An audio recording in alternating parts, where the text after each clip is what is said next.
বাইচা আছেন, শুকরিয়া আদায় করেন। বাইচা যে আছেন, তারপরও 24 ঘন্টা আল্লাহ নুন খান, 24 ঘন্টা শ্বাস নিতে দেয়, 24 ঘন্টা অক্সিজেন নিতে দেয়, 24 ঘন্টা কিডনিকে ডায়ালিসিস করে সুস্থ রাখার জন্য। শুকরিয়া আদায় করে সেজদা করেন, সেজদা। মুহাম্মদুর রাসূলুল্লাহর কৃতজ্ঞতা স্বীকার করেন। উনি যদি মঞ্জুর না করে দিয়া যাইতেন যে আমার উম্মতকে সমূলে ধ্বংস করেন না, তা আল্লাহ দোয়া কবুল করছে, বন্ধু আপনার উম্মতকে সমূলে ধ্বংস করব না, তাইলে বহুত আগে ধ্বংস হয়ে যেতেন। আবার সোনার গাল লিচু খাইতেন, আবার খাইতেন লিচু, আবার খাইতেন আমার কাঁঠাল। আল্লাহ নেয়ামত 24 ঘন্টা। এই জন্য কথা শেষ, আজকে তওবা করেন, তওবা। পরিস্থিতি আমরা কিন্তু ওয়েদার আলারা, বাংলাদেশের আবহাওয়াবিদরা আবহাওয়া অফিসে বৈশা ওয়েদার দেখা টেকনোলজির মাধ্যমে বলতেছে অমুক দিন এটা হইব, তমুক দিন এটা হইব। আমাদের কাছেও কিন্তু দূরবীন আছে দেখার। আমরা কোরআন হাদিস দিয়া দেখা বলতেছি ভয়ঙ্কর দিন সামনে আসতেছে যদি তওবা না করলাম। বড় ভয়ঙ্কর দিন সামনে আসতেছে, শুধু গরম না, আরো কিছু আসবে। আমার কথা দিন তারিখ দিয়ে লেখা রাখেন, আরো কিছু আসবে যদি তওবা না করলাম। করবেন তওবা? কে কে করবেন দেখি?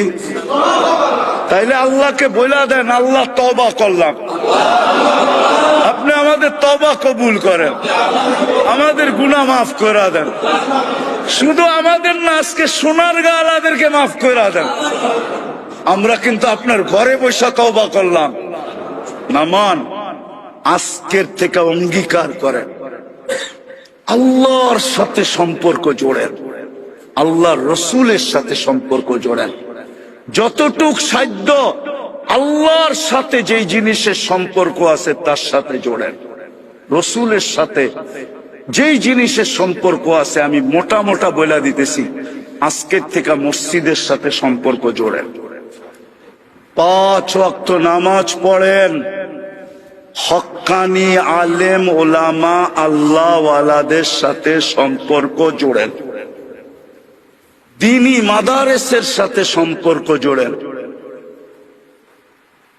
যত তাড়াতাড়ি জুড়বেন তত তাড়াতাড়ি আল্লাহ রাজি হয়ে যাবে। আমি তো বলি, ইহুদিদের কিতাব দেখা বলতেছি, আমার জাতি না মুসলমান যদি কালকে সকালেই ফজরের নামাজে জুমার মতো বীর দেখায়া দিয়া আল্লাহকে বলে দিতে পারতো যে আল্লাহ আজকের থেকে আর কোনদিন ব্যতিক্রম হবে না, জুমায় আর কি মুসল্লি, আর চেয়ে বেশি ফজরে আমরা দেখায়া দিব, তাইলে মনে হয় বিকালে সূর্য কিছু বলতে বলতে ডুবতো, পরের দিন কিছু নতুন নিয়ে উদিত হইত।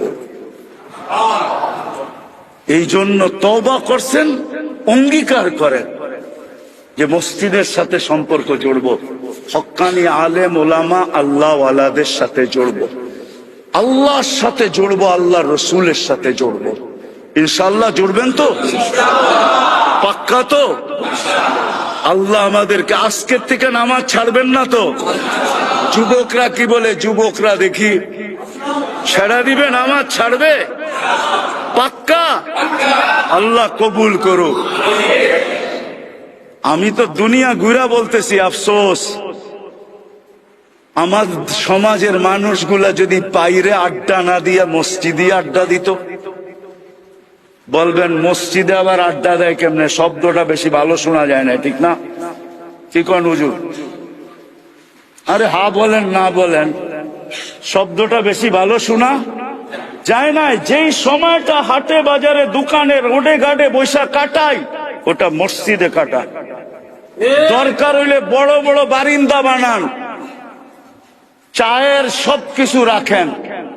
দুনিয়া আছে, চা বিস্কিট সবকিছু মসজিদে খালি হইতে পারে না, সবকিছু থাকে।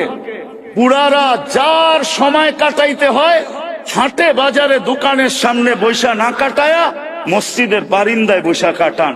তারপরে তো আল্লাহকে বলতে পারবেন। মাঝে মাঝে দেখেন না, আপনি বাড়িতে বইয়া চিল্লাইলে ওই তুই কই গেলি, তো পুরায় বারিন্দার থেকে বাইরে কয় আমি তো বারিন্দায় বয়ে রয়েছি, তুমি এত চিল্লাও গেলেগা। বলে না, বলে না।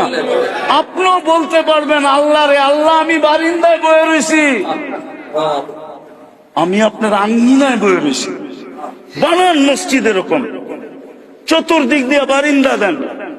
মসজিদের ভিতরে চায়ের দোকান, চা রাখেন, ফ্লাক্স রাখেন, পানি গরম করার ইয়ে রাখেন, চা রাখেন, বিস্কিট রাখেন। যেই সময়টা বাইরে বৈশাখ কাটান ওটা মসজিদের বারিন্দায় কাটান। আর আল্লাহরে বলেন বারিন্দায় আছি, কিন্তু ডাক দিলেই ভিতরে পড়মু। কি ভুল বললাম? রাগ হয়ে গেলেন? বুজুর্গ পরিষ্কার হলো কথাটা। বানান মসজিদ এরকম। ইন্দোনেশিয়া আছে, মালয়েশিয়া আছে, থাইল্যান্ডে আছে, ফিলিপাইনে আছে, দুনিয়ার বহু দেশ আমি ঘুরে দেখা আসছি। আছে হয় আমার জাতি যদি এরকম মসজিদ বানাইতো, আমার জাতির মানুষগুলা যদি সারাদিন বারিন্দায় থাকতো, সময় বারিন্দায় কাটাইতো, ওইখানে বসে গল্প স্বল্প, কেননা ভিতরে না গল্প করা যায় না, বারিন্দায় তো করা যায়। আর আল্লাহরে বলতো বারিন্দায় আছি, কিন্তু ডাক দিলি আয় পড়মু, ডাক দিলি আইসা পড়মু ভিতরে। এরম যদি আমার জাতি করতো, দোয়া করি আপনাকে ওই মসজিদটা এরকম হোক। ইচ্ছা আছে? পারবেন করতে? পারবি? হ্যাঁ, আরে নিয়ত করতে অসুবিধা কি? জায়গা নাই, আরে জায়গা তো আল্লাহ দিব, ঠিক না? কে দিব? নিয়ত আসেনি এটা বলেন। আল্লাহ আমাদের সবাইকে আমল করার তৌফিক দান করেন। ওমা আলাইনা ইল্লাল বালাগ। দোয়া।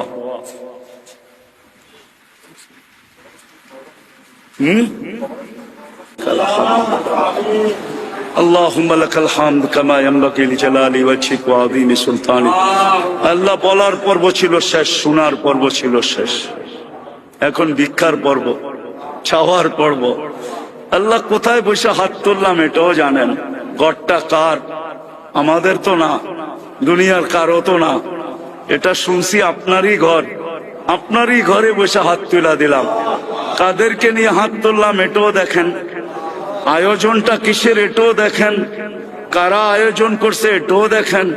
বিদায় বেশি কিছু চাবো না মালিক, আপনি তো না চাইলেও এত দেন, তো চাওয়ার প্রয়োজন মনে করি না, কিন্তু এটা তো অবশ্যই চাবো যে আজকের আয়োজন যেন কবুল হয়, এই শ্রোতারা যেন কবুল হয়, আল্লাহ আমাদের কথাগুলো যেন কবুল হয়, এই গ্রাম আর ইউনিয়নটা যেন কবুল হয়, এই থানাটা যেন কবুল হয়।